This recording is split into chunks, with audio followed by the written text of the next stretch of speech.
Hi, I'm Luther, and this is my channel, Luther's Lab. Midsummer of 2024, I moved to an industrial part of my city, a part of town I didn't even know existed. But since moving here, I decided to make it my goal to get myself a Corvette. I'm almost 43 years of age, and I've never owned any sort of sports car. Not a single one.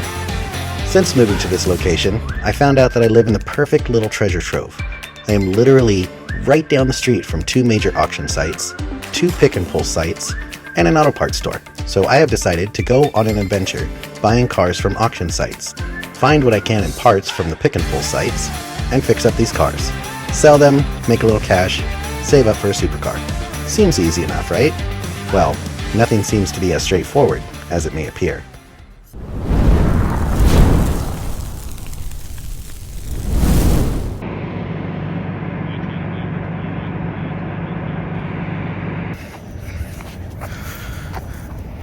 That one's been through some stuff. That was pretty cool. What is it? Is it? Oh, it is decal. I always wondered what people do, if they paint it or if it's decals. I don't know what's going on with this one yet, but that one's not on the auction as far as I know. But let's go see what we can see today. This is actually pretty cool. There's a lot. So there's so many cars here. There's an insane amount. Oh man, what's my hair doing? I don't know.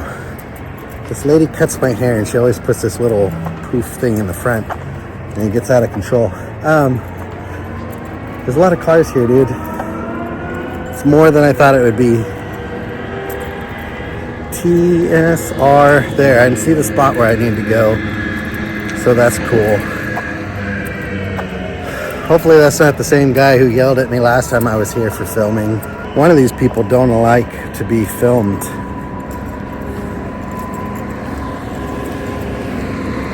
It's not this guy. I don't know, but it's a problem here with one person so far that they didn't want to be filmed or they didn't want their driving to be filmed or anything like that. So, ooh, look at this one. See, there's cars here that I haven't even seen on the website. Look at that. I'm determined to get a sports car and maybe some other vehicles. I personally want like a C8 Corvette, but when I buy my C8 Corvette, I want it brand new. But I want a C7 Corvette. I want to start off with a C7 Corvette, and I wouldn't mind getting it at Copart and fixing it. And those are the goals right now. No, R is over here. I'm getting sidetracked. Stop sidetracking me.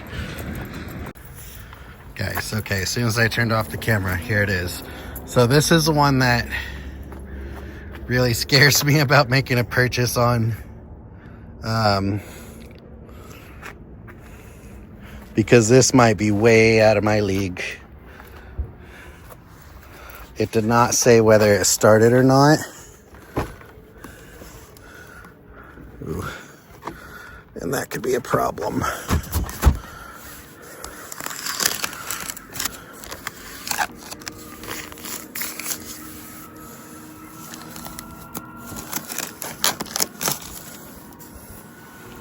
How do you do this?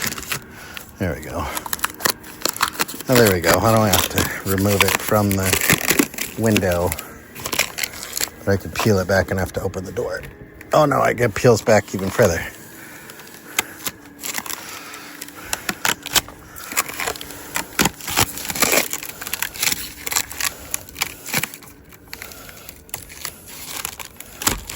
There we go.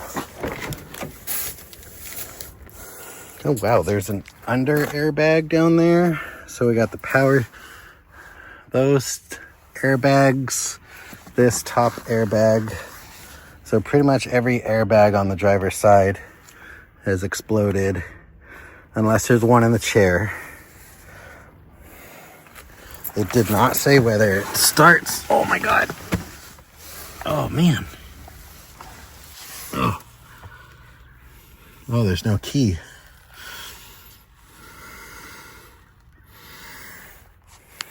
Are they always like this? Like,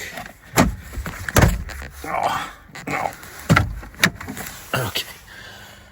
So that's why we don't know if it starts. There's not even a key or a fob.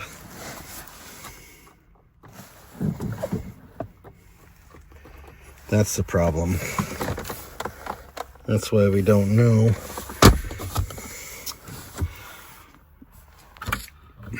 Bro, I got whiplash just from getting in here. I swear to God right now. So the reason why I'm even considering this one is... Oh God. I can't get out of the bed. It's valued at $30,000. But it's a buy now for like $5,000 or $4,900 or something like that. Like... Usually these things are at least put at half the price, or people will bid up to half the price of what it's worth. But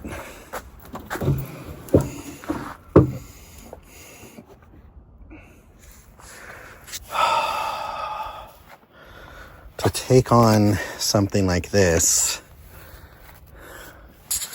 is, oh, dude. The engine is unscathed. So this is body damage. Like a lot of body damage. And the reason why it doesn't say runs and drives is because there's no fob with it, no key fob. So I would have to get one or figure out how to get one. Which, what do? You take the serial number in.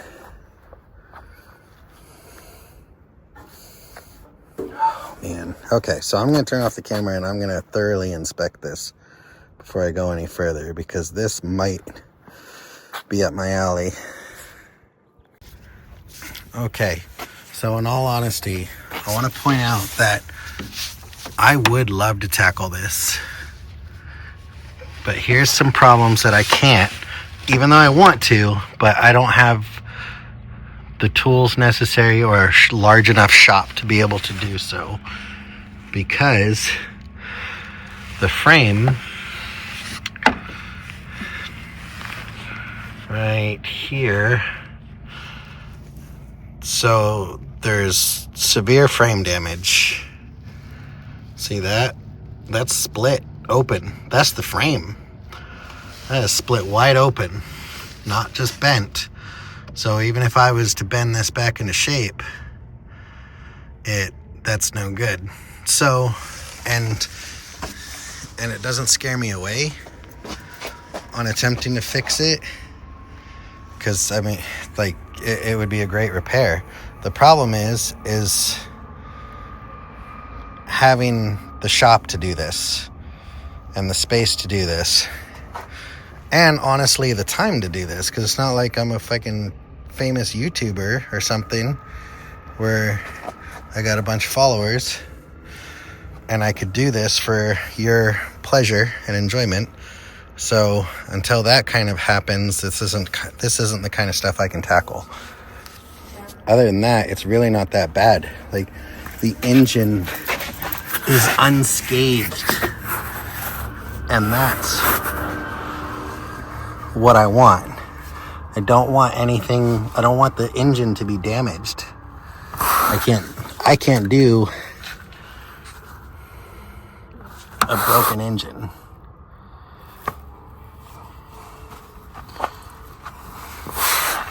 I could deal more with a broken body. I assumed originally I can bend this back into shape, but it's bent so much that it's just split the body. It's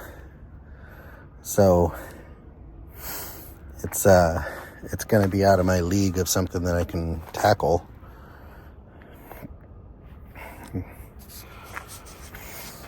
So buying this would be a waste of money for me, unfortunately. Like, I really hate to say that, because every ounce of my being wants to buy this vehicle and fix it up. But we're not in a place to be able to accomplish something like this as of yet in our life. So YouTube, let's get up there to 100,000 followers, and then I can tackle stuff like this.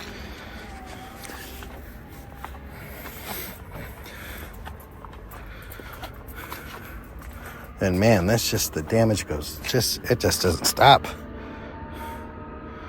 All right. This was the main thing I came to look for.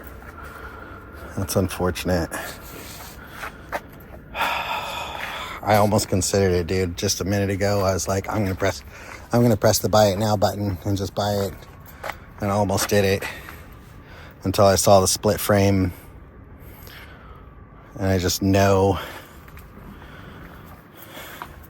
if that side of the frame is split, this side of the frame is going to be split. And that just means all of that needs to be brand new. And I'm sure this is also part of the frame that holds the engine, which means I would have to at least unmount the engine to get the new parts in, I believe.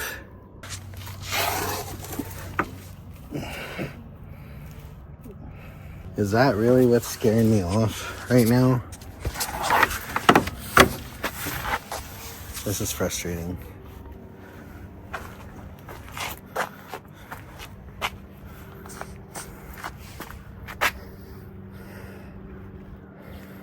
I would do it for YouTube.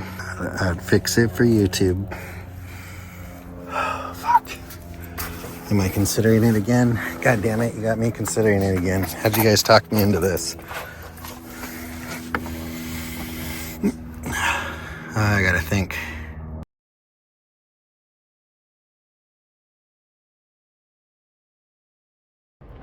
You're not gonna believe this. I found a Range Rover that I can afford. That's right. This beauty right here. Man, that's pretty bad. I'm surprised these even go to the auction. Like, what is there left? A rim? A grill? A headlight? 2 rims? 3 rims? Oh, God. Brand new Suburban. It stinks so bad. Dirty diapers. Oh, fuck. Like there's, oh, God. Oh, God. Oh, I almost passed out.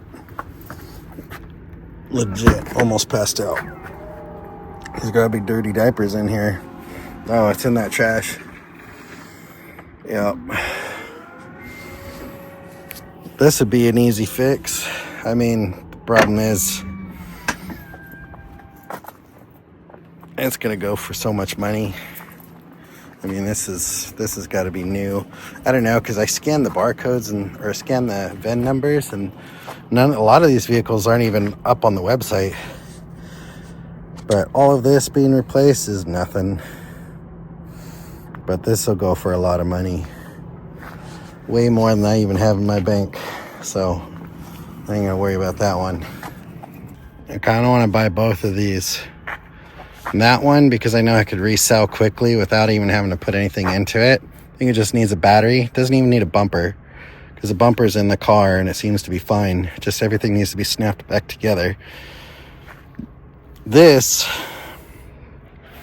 I think, was buy now. This was either the one that was, no, I think the other one, it was $900. This is buy now for $2,100 or something like that, which is kind of out there. I don't think there's anything wrong with this either. And the only reason why I want this, because there's a project I would want to do with this and turn it into, literally turn it into a clown car. But this is a 2015 Jeep Cherokee, so we're already at the 10-year mark on that. It says vandalism is the cause, which seems correct, because there's nothing indicating an actual accident except for the bumper being off of it. But the bumper's in the car and it's undamaged, and none of the airbags have exploded. All the rims are fine. Everything just needs to be kind of popped back into place. The engine looks good. It's just completely dead. So needs a battery. I don't even know if it needs tires. So those could probably just take some air and be okay. I I checked because all the windows are rolled down, but I did double check to make sure the glass was in there. So there's no actual broken windows. This is a nice vehicle for $3,500. I could see myself purchasing this. Puts the retail value at almost $16,000. But looking at Kelley Blue Book, the middle range, even if it was in like good condition, I did good. I try to just press good condition on everything, or fair if I need to. And it put a middle range at $10,500. So, and the fact that it's salvage, so you got to knock off a few grand on that too. We're probably more down to the $7,000 to $8,000 mark.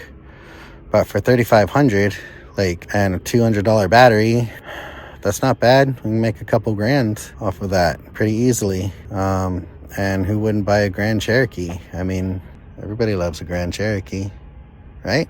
You know, I'm not surprised. I guess here's my Copart experience, at least from Fresno, California's point of view. And it's, you know, I seen somebody else, I don't know the names of the YouTubers that I watch and I follow, but there's other people, like I seen this guy in, I think it was LA, and he was at Copart and he got there first thing in the morning, and he was there all day, and it was showing the sun going down. And I'm like, that's awesome. You can spend all day looking at these vehicles. So when I went to Copart the first time, they asked, what lot number are you looking at? I'm like, well, I just want to look at the cars. They're like, no, you have to know specifically which one you're looking for. I'm like, okay. So I'd give them a lot number, and then they're like, well, those ones aren't ready for auction yet. It has to be ones that are ready for auctions, that are going to be like listed within the next 7 days. I'm like, okay. So I come back, and this time I got multiple vehicles to look at that are also going to be listed in the next 20 hours or whatever. They're going to go to auction, right? So I give them the lot numbers, and they let me through, and I sign in, and I go there, and I'm looking at the vehicles, and then I'm looking at some other vehicles, and I'm doing my thing. Well, you know, you see the video footage. Next thing I know, it's been over 2 hours. I come back in, and I go to sign out, and they're like, just to let you know, there's a 30-minute limit. I'm like, really? 30 minutes? So the Copart experience in Fresno, California sucks, honestly. Like, you have no freedom whatsoever to look around, to do anything. You're on a time limit. When people are at Copart in other videos on YouTube, it makes it seem like it's such an inviting place to be. And it was really cool to be there. Don't get me wrong. I very much enjoyed it. But at the end of the day, this one has so many rules that it's not enjoyable. If I knew I only had 30 minutes, that would have made it way less enjoyable. And now I know that there's only 30 minutes, and it's going to be a lot more difficult to look at stuff. And that kind of sucks. You know, the people that are coming in, we are members. We do pay for a membership. A hefty price tag for that membership, by the way, Copart.